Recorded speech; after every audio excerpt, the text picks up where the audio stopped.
राजा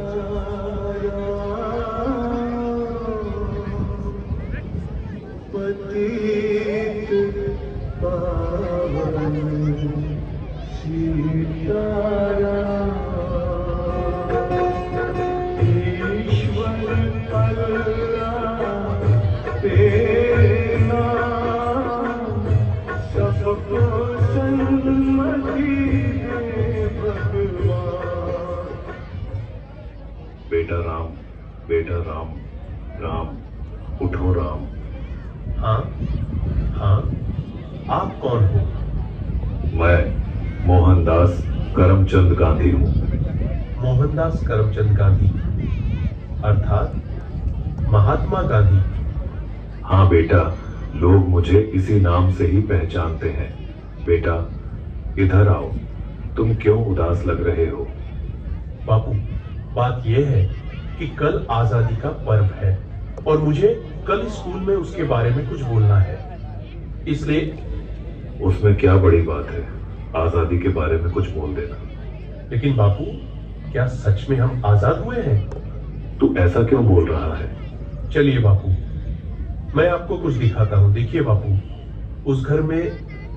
mummy papa, मुझ पर थोड़ा रहम करो प्लीज, मुझे आगे पढ़ने दीजिए। मैं आगे पढ़ना चाहती हूँ और डॉक्टर बनना चाहती हूँ। बस बेटा, आपने बहुत पढ़ लिया। हमारे समाज में लड़कियां इतना पढ़े यही बहुत बड़ी बात है। पढ़ना लिखना छोड़ो और अपनी शादी के बारे में सोचो। क्या मुझे पढ़ने लिखने की और मेरे सपने पूरे करने की भी आजादी नहीं मिलेगी? आइए बापू, उस घर में भी देखते हैं। मेहरबानी करके आप यह व्यसन छोड़ दो और घर में भी ध्यान दिया करो। अब हमारे घर में खाने के लिए अनाज का दाना भी नहीं है। वह सब कुछ मुझे नहीं पता, बस मुझे पैसे दो। मेरा शरीर कांप रहा है और दिमाग काम नहीं कर रहा है। अब जल्दी पैसे दो, मुझे देर हो रही है। नहीं, यह पैसे मैं नहीं दूंगी। ये तो बच्चों की किताबें लेने के लिए रखे हैं। चुपचाप मुझे पैसे दो और यहाँ से हटो, मुझे जाने दो। हे ईश्वर, मेरे पति की इस व्यसन की आदत से मुझे कब आजादी मिलेगी? बापू, और आगे चलिए, मैं आपको एक रिश्वतखोर अधिकारी बताता हूँ। साहब, कई दिनों से मैं आपकी ऑफिस के चक्कर लगा रहा हूँ, अब तो मेहरबानी करके मेरा काम कर दीजिए। अरे भाई, कितनी बार बोलूं तुझे, तेरा काम बहुत कठिन है और बड़े साहब मना कर रहे हैं। तुझे जो समझाया है ऐसे करो ना भाई। लेकिन साहब, मेरे सभी कागज ठीक है और मैं अपना हक पाने का हकदार हूँ, तो मैं रिश्वत क्यों दूं? अब तो सत्यवादी हरिश्चंद्र बनकर तुम्हारी सब फाइलों को लेकर इधर उधर फिरते रहो, जाओ, तुम्हारा काम नहीं होगा। हे ईश्वर, हमारे जैसे ईमानदार लोगों को ऐसे रिश्वतखोर अधिकारियों से कब आजादी मिलेगी? चलो बापू आगे। अरे भैया, ठीक से तोल माप किया करो। गेहूं और चावल तो मिले, पर दूसरी चीज कहां पर है? अरे भैया, आपको जल्दी आना चाहिए ना, बाकी सामान तो सब खत्म हो गया है। आगे से ही कम सामान आया था, उसमें हम क्या कर सकते हैं? आपने तो कल ही सामान देना शुरू किया है, तो खत्म कैसे हो सकता है? अरे यहाँ से निकलो भैया, और लोग भी लाइन में राह देख रहे हैं। आपको जो शिकायत है वह बड़े अधिकारी से जाकर करना। हे भगवान, हम गरीबों को ऐसे अनाज की तस्करी करने वाले लोगों से कब आजादी मिलेगी? देखा ना बापू आपने, क्या आपको लग रहा है कि सच में हमारा देश आजाद हुआ है? आज के समय में भी लड़कियों को पढ़ने की आजादी नहीं है। आज के समय में बहुत सारे लोग व्यसन के अधीन होकर अपने घर की जिम्मेदारी को भूल रहे हैं। यहाँ पर सरकारी अधिकारी भी रिश्वत लेकर अपना काम करते हैं। अनाज बेचने वाला भी अनाज की तस्करी करके गरीबों का अधिकार छीन रहे हैं। क्या हम सच में आजाद हुए हैं?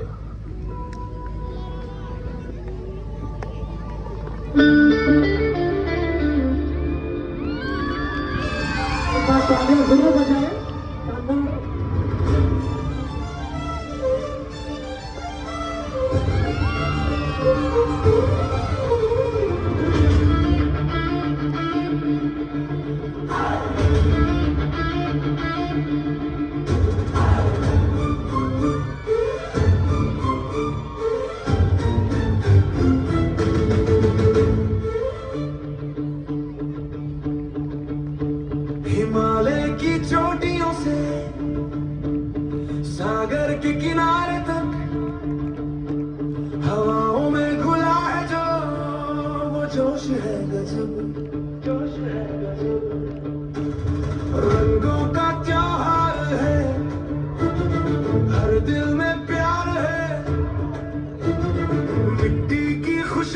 में अपना संसार है, उत्तर से दक्षिण तक पूर्व से पश्चिम एक सुर में गा रहे हैं हम सब हर दिन। देखो कैसे बदल रहा है वक्त का ये कारवां। धड़कन में है, सांसों में है, ये देश मेरी जान है। उठ रहा है सर फक्र से झुक रहा आसमां है, दुनिया सुन ले शोर मेरा। गूंज रहा हिंदुस्तान है, गूंज रहा हिंदुस्तान है।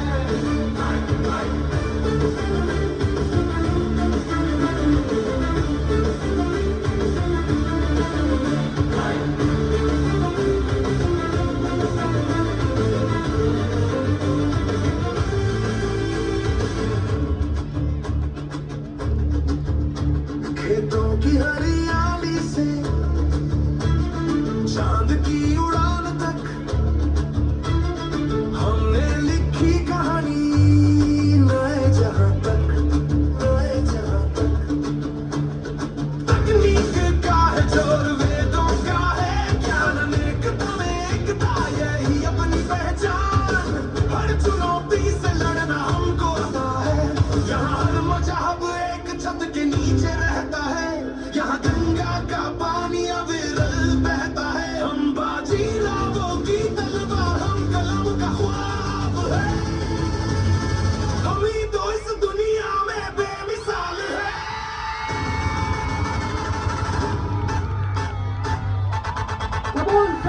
धड़कन में है, सांसों में है, ये देश मेरी जान है। उठ रहा है सर फक्र से झुक रहा आसमान है, दुनिया सुन ले शोर मेरा। गूंज रहा हिंदुस्तान है।